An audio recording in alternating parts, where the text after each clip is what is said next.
Hər ölkədə çox xəstəlik var. Amma Azərbaycanda xüsusi bir xəstəlik də var. Sistem xəstəliyi. Bir çoxu üçün o, hər dərdin dərmanı, hər narahatlığın tək çarəsidir.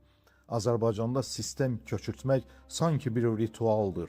Dünənki məclisin yorğunluğu, biraz halsızlıq, biraz yuxusuzluq, mövsümlərin dəyişməsi, biraz burnaxma, biraz hər şey üçün adamlar dərhal damcıya qaçırlar. Belə infuziyaları həvəslə yazan həkimlər də çoxdur. Onlar nə qədər çox sistem yazırlarsa və nə qədər o infuziyaların tərkibi mürəkkəbdirsə, cəmaatın gözündə bir qəhrəman mələyə çevrilirlər. Sanki o damcılar damara axdıqca həyat yenidən başlayır. Amma bu sadəcə bir illüziyadır. Unutduğumuz bir həqiqət var. Damar yolu bir qurtuluş yolu deyil, orqanizm isə təcrübə poligonu deyil. Biz sistemə zehirli bir mələk kimi baxsaq da, simptomları bastırmaq, deksametazonla onun üstünü örtmək, sağalmaq demək deyil. Vurulan bəzi preparatlar isə sizə müvəqqəti və süni bir xoşbəxtlik bəxş edə bilir. Lakin daxildəki real patologiya dəyişmir. Bu sadəcə beynini aldadan bir plasebo effektidir.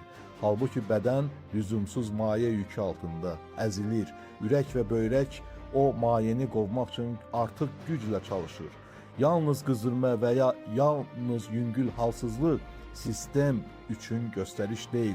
Vena daxili infuziya ciddi bir tibbi müdaxilədir və yalnız kəskin susuzlaşma, şok və ya ağızdan maye qəbulunun mümkün olmadığı hallarda həyat qurtarır.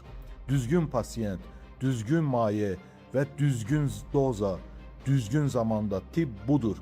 Əgər siz sərbəst şəkildə bir stəkan su içə bilirsinizsə, damarınızı yormayın və sağlamlığınızı yanlış vərdişlərin qurbanı etməyin.